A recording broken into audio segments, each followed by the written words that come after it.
तो hello guys, मैं Gagan and welcome to my YouTube channel wrestling slammer. तो क्या अब हमें ट्राइबल चीफ कभी WWE में देखने को नहीं मिलने वाले? और कल की रॉ के ऑफ एयर जाने के बाद हो गया था बड़ा हंगामा। तो आज हम इसके बारे में बात करने वाले हैं, लेकिन उससे पहले प्लीज गाइस वीडियो को लाइक कर दो और चैनल को भी सब्सक्राइब कर दो। तो कल मंडे नाइट रॉ के मेन इवेंट में हमने सेथ रॉलिंस और जे उसो का मैच देखा था, जो कि वर्ल्ड हेवीवेट चैंपियनशिप के लिए हुआ था। काफी धमाकेदार मैच के साथ हमें यहाँ CM पंक का रिटर्न भी देखने को मिला था। तो रॉ के एंड में हमने देखा था कि सेथ रॉलिंस, ब्रॉन बेकर और पॉल हेमन तो वहाँ से भाग जाते हैं और रिंग में हमें सैमी ज़ेन, जे उसो और CM पंक देखने को मिलते हैं, जिसके बाद रॉ ऑफ एयर चली जाती है। लेकिन इसके बाद लोगन पॉल आ जाते हैं, जो कि अटैक कर देते हैं जे उसो के ऊपर, और इसकी फुटेज WWE ने अपनी सोशल मीडिया अकाउंट पर डाली है। कल की रॉ देखकर लग रहा था कि शायद WWE ने लोगन पॉल और जे उसो के मैच का आइडिया ड्रॉप कर दिया है, क्योंकि लास्ट वीक रॉ के इंटरेक्शन के बाद लोगन पॉल हमें रॉ में देखने को नहीं मिले थे, और कल अचानक से WWE ने सेथ रॉलिंस और जे उसो का मैच भी करा दिया था। पर अब देखकर लग रहा है कि शायद वो CM पंक के रिटर्न के लिए कराया गया था, और लोगन पॉल और जे उसो की स्टोरी लाइन अभी भी हमें कंटिन्यू होती हुई नजर आने वाली है।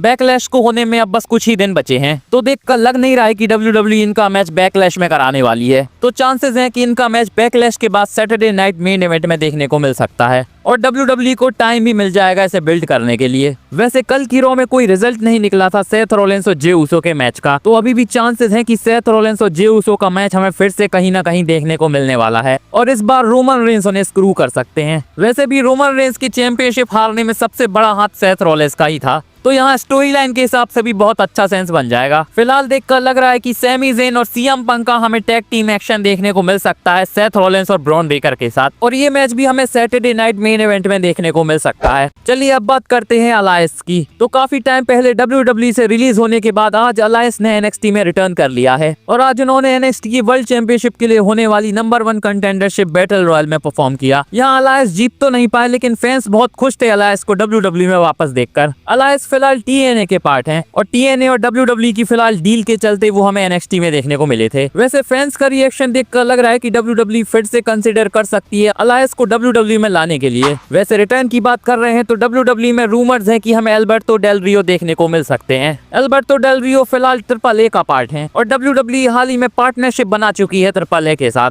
तो चांसेस है कि एल्बर्टो डेल रियो हमें WWE में देखने को मिल सकते हैं। वैसे सोशल मीडिया पर काफी फैंस इससे खुश नहीं है, और वो नहीं चाहते कि एल्बर्टो डेल रियो फिर से WWE में वापस आए, क्योंकि बहुत सारी कंट्रोवर्सीज उनके साथ जुड़ी हुई हैं, और इसी के चलते उन्हें WWE से भी निकाला गया था। हाल ही में उन्होंने किसी फैन पर चेयर फेंक कर मार दी थी, पर WWE फैन से ज्यादा बिजनेस का सोचती है, तो हो सकता है फ्यूचर में हमें एल्बर्टो डेल रियो WWE में आते हुए नजर आ जाएं। वैसे एल्बर्टो डेल रियो के साथ साथ रोंडा राउजी की भी चांसेस हैं कि वो भी हमें WWE में रिटर्न करते हुए नजर आ सकती हैं। 2023 के समर स्लैम के बाद रोंडा राउजी WWE से चली गई थी। रिपोर्ट्स थी कि वो रिटायर हो चुकी हैं, लेकिन WWE फिर से इंटरेस्टेड लग रही है रोंडा राउजी को वापस लाने के लिए WWE में। रिपोर्ट्स है कि WWE एवोल्यूशन पेपर-व्यू करवाने वाली है, जहां WWE को बड़े सुपरस्टार्स की जरूरत होगी, तो हो सकता है एवोल्यूशन पेपर-व्यू के लिए WWE रोंडा राउजी को वापस लेकर आ जाए। चलिए अब बात करते हैं R-Truth की। तो 2020 में हमने एक फनी इंसिडेंस देखा था R-Truth और ब्रॉक लेसलर के बीच में, जहां R-Truth ने ब्रॉक लेसलर तक को हंसा दिया था। यहाँ R-Truth ने कहा था कि वो पॉल हेमन को रॉयल रंबल से एलिमिनेट कर देंगे, जबकि 2020 की रॉयल रंबल में ब्रॉक लेसलर होने वाले थे, और इसके बाद हमने ब्रॉक लेसलर को भी हंसते हुए देखा था। तो रिसेंटली R-Truth ने एक इंटरव्यू में बताया है कि ब्रॉक लेसलर को पता नहीं था कि वो क्या बोलने वाले हैं, और उनका रिएक्शन पूरी तरह से रियल था। हालांकि उन्होंने जो भी बोला वो पूरी तरह से स्क्रिप्टेड था। R-Truth ने यहाँ बताया कि उनके करियर का सबसे बेस्ट मोमेंट था, क्योंकि उन्होंने ब्रॉक लेसलर जैसे इंसान को हंसा दिया था। वैसे R-Truth ऐसे पहले कैरेक्टर होंगे WWE के जो कि बिना बोले ही लोगों को हंसा सकते हैं। चलिए अब बात करते हैं CM पंक के बारे में। तो रिसेंटली CM पंक से जॉन सीना के फेयरवेल टूर के बारे में पूछा जाता है, जहां CM पंक का कहना है कि वो भी इसका पार्ट बनना चाहते हैं। तो अगर जॉन सीना उनके साथ टैग टीम में काम करना चाहते हैं तो वो उसके लिए भी रेडी हैं, और अगर जॉन सीना उन्हें फेस करना चाहते हैं तो ये उनके लिए और भी अच्छी बात होगी। वैसे CM पंक और जॉन सीना का फेस ऑफ हमने रॉयल रंबल और एलिमिनेशन चेंबर में देख लिया है, लेकिन इनके बीच में एक 1-on-1 फ्यूड भी जरूर होनी चाहिए, और देखकर लग रहा है कि इतना बड़ा मौका WWE मिस नहीं करेगी, तो इनकी 1-on-1 फ्यूड भी WWE जरूर कराएगी। देखते हैं ये मैच अब हमें कहां देखने को मिलने वाला है।